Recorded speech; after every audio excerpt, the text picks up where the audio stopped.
जो 1 फरवरी फारबिसगंज से शुरू हुआ और 5 फरवरी को पूर्णिया में उसका समापन हुआ। समापन में एक सभा हुई, तो वहाँ से हमारी पार्टी के महासचिव लौटे हैं और वहाँ की यात्रा में हमारी पार्टी के पोलित ब्यूरो सदस्य वीरेंद्र झा, हमारे शशि यादव जी, इसके अलावा हमारे 2-3 विधायक थे, रामबली जी थे, सत्यदेव जी थे। ये सब लोगों ने यात्रा की और वो यात्रा काफ़ी प्रभावशाली रही और जगह जगह जो आंदोलनकारी आशा या वहाँ के जो गरीब गुरुए हैं, मुस्लिम समुदाय के लोग, सबों ने बड़ा स्वागत किया। उसके बाद हम लोगों ने जो समागम का कार्यक्रम पूरे बिहार में जो 12 का रखा है, उसमें 11वां समागम कल भागलपुर में हुआ और अंतिम समागम अभी 9 तारीख को बेतिया में होने वाला है। तो हम लोगों ने जो 9 तारीख को बदलो बिहार महाजुटान की जो घोषणा की थी, जो हमारी उसी की तैयारी में सब चीज़ें चल रही हैं। एक जानकारी हम आप लोगों को देना चाहेंगे कि जो कार्यक्रम हम लोगों का था 9 तारीख से होना, वो चूँकि गांधी मैदान हम लोगों को नहीं मिल सका, इसलिए उसकी तिथि हमको बदल करके 2 मार्च करना पड़ा है। हर साल सरकार मनाती है वहाँ बिहार दिवस, तो सरकार ने 4 तारीख से उसको बुक कर रखा था। हम लोगों ने उनसे अपील की कि आपके पास में काफ़ी समय है, आप 10 से भी करेंगे तब भी आपके पास में 12 दिन समय रहेगा, आप कर सकते हैं एडजस्ट। लेकिन सरकार ने इस पर ध्यान नहीं दिया। यद्यपि प्रचार हो चुका था हम लोगों का चारों ओर, लेकिन अब चूँकि गांधी मैदान समय पर मिल नहीं रहा है, इसीलिए हम लोगों ने उसकी तिथि घटा करके 9 को बदले 2 मार्च को। तो उसी की तैयारी हम लोग कर रहे हैं और कामरेड दीपांकर जी वहाँ से लौटे हैं, लौट करके नाम भी रखेंगे। इस बीच बजट की काफ़ी चर्चा है। लोग कह रहे हैं कि बिहार वाला ही काफ़ी बजट है, तो इन तमाम संदर्भ में विस्तार से दीपांकर जी आप तो यात्रा हम लोगों की थी 100 किलोमीटर की, फारबिसगंज से पूर्णिया। 1 तारीख दोपहर में हम चले थे और 5 तारीख को यात्रा का समापन हुआ। इस पूरे यात्रा के क्रम में जो हमने देखा, ऐसे तो पता था ही कि सीमांचल बिहार का सबसे पिछड़ा इलाका है, सबसे ज़्यादा बेरोजगारी, सबसे ज़्यादा पलायन। लेकिन पूरे यात्रा के दौर में जो हमने देखा कि यहाँ न सिर्फ गरीब परेशान हैं, बल्कि किसान भी बहुत परेशान हैं। पूरे मिथिलांचल, कोशी, सीमांचल के इलाके में तो गरीबी, बेरोजगारी, पलायन और धड़ल्ले से आप किसानों से भूमि अधिग्रहण, बिना कोई मुआवजा दिए, बिना किसान से कोई बात किए जमीन से छीना जा रहा है, मकान बुलडोजर से ढा लिया जा रहा है। इसको लेके किसानों में भारी आक्रोश है। तो हम लोगों ने सबसे बातें की पूरे रास्ते में, नौजवानों से, छात्रों से, महिलाओं से। महिलाएं भी बहुत परेशान हैं बिजली को लेकर के, बहुत ज़्यादा परेशानी है। कर्ज, क्योंकि ये जो गरीबी की चर्चा, तो सरकार ने भी खुद ही मान लिया कि बिहार में 6,000 से नीचे 1/3 बिहार है, 10,000 से नीचे 2/3 बिहार है। ऊपर से नीचे बात है कि 6,000 10,000 से कम परिवार चल रहा है, नीचे करो वो कर्ज के बल पर इतनी जगह का दिए। तो कर्ज का जो पूरा फंदा है, ऊपर में जगह का, वो भी धीरे धीरे बिहार में बहुत लोगों के लिए भारी परेशानी की बात है। इन तमाम मुद्दों पर बातचीत हुई और जो एकता का संदेश हमने देखा कि वो गाँव तक पहुँचा है। सब लोग चाहते हैं कि हम लोग मिल के लड़ें, सब ये चाहते हैं कि 2025 में बिहार में बदलाव हो, और ये बदलाव सरकार का तो हो ही, लेकिन सरकार के साथ साथ बिहार में पूरे हालात हैं, जिस तरीके के सरकार की नीतियां चल रही है, उसमें एक बड़ा बदलाव हो। क्योंकि पूरा मामला उल्टा हो गया। नीतीश जी ने जो कुछ कहा था, आज ज़मीन पर जो दिखाई दे रहा है वो बिल्कुल उसके विपरीत है। नारा था सुशासन का, अब लग रहा है कि बिहार में पुलिस राज आ गया। जो मधुबनी से खबर आई, मोहम्मद फिरोज़ जो इमाम साहब उनके साथ जो हुआ, पुलिस ने गुंडागर्दी की, बदतमीज़ी की, अपमानित किया, उनको पिटाई की। और वही रिपोर्ट आपको मुजफ्फरपुर के कांटी से है। शिवम झा अब पुलिस हिरासत में, मौत, और पुलिस वाले कह रहे हैं कि ये आत्महत्या का मामला है, लेकिन जबकि पूरा परिवार वो कह रहे हैं कि इनको फर्जी फंसा के ले गए और उसके बाद जाकर टॉर्चर किया गया और छोड़ने के लिए रिश्वत मांग रहे थे।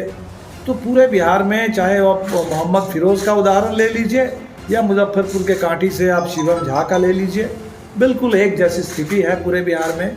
पुलिस की गुंडागर्दी, पुलिस राज, अफसरशाही, नीतीश जी की पूरी प्रगति यात्रा में कहीं कोई जनता के लिए कोई जगह ही नहीं है।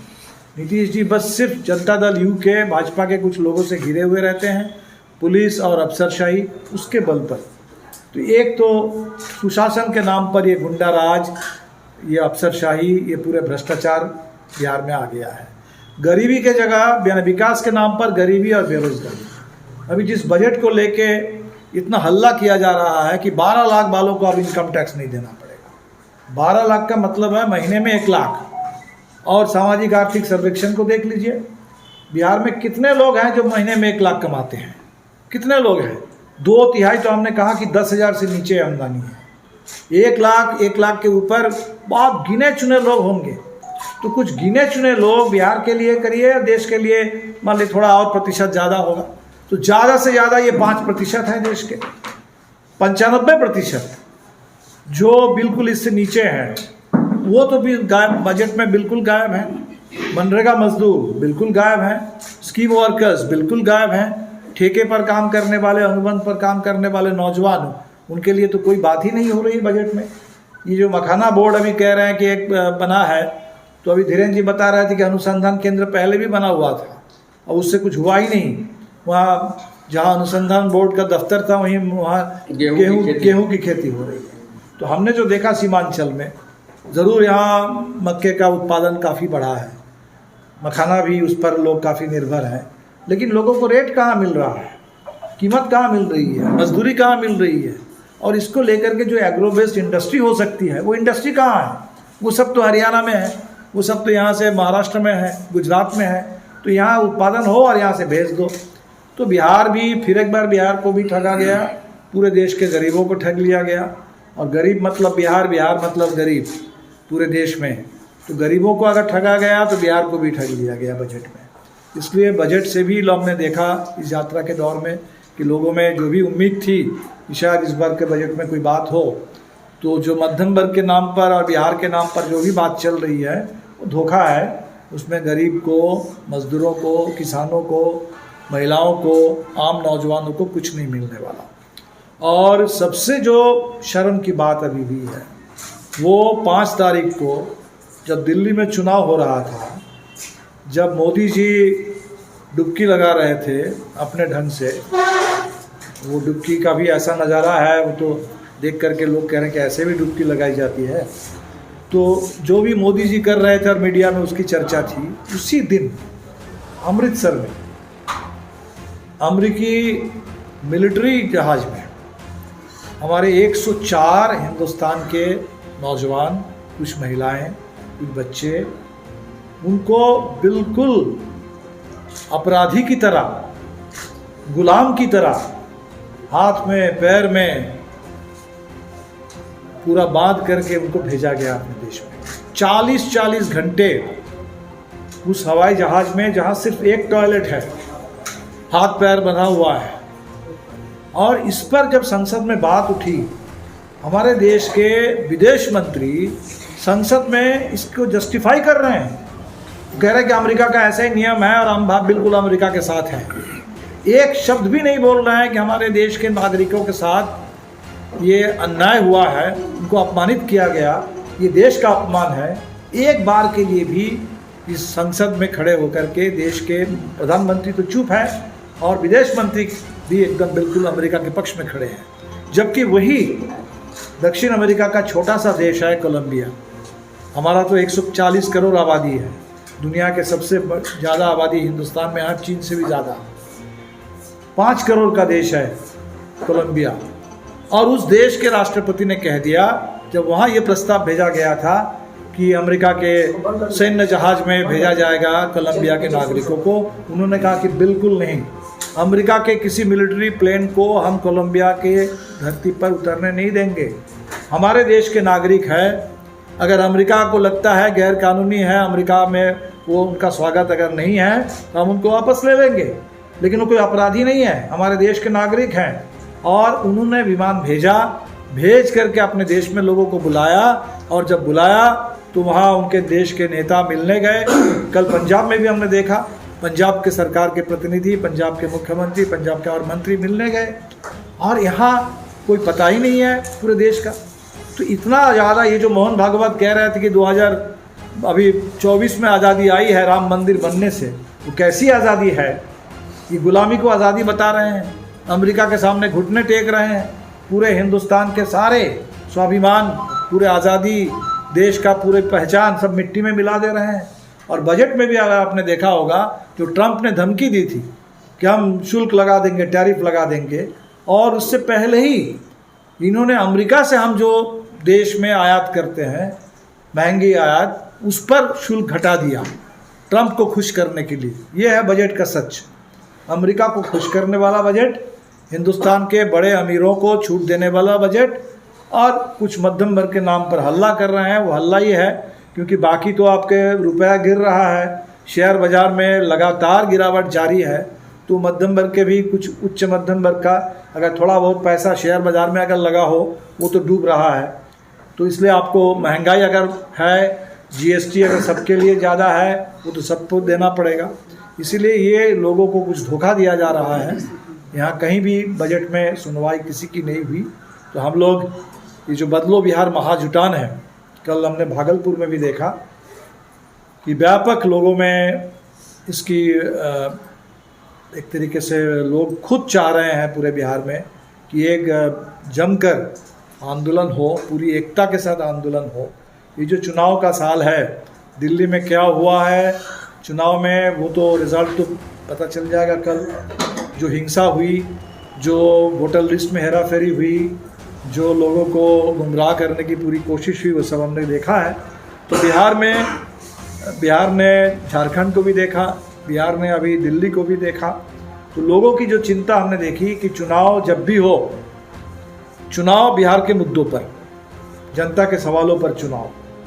ये जो चुनाव जैसे आता है हिंदू मुस्लिम करने लगते हैं, घुसपैठ की बात करते हैं। भाई घुसपैठ तो अब हिंदुस्तानियों को घुसपैठ ही करार दे करके हमारे देश के नौजवानों को हाथ पैर में बेरी लगा करके उनको यहाँ भेजा जा रहा है। तो आप यहाँ आकर के हिंदू मुस्लिम करते हो, मंदिर मस्जिद की बात करते हो।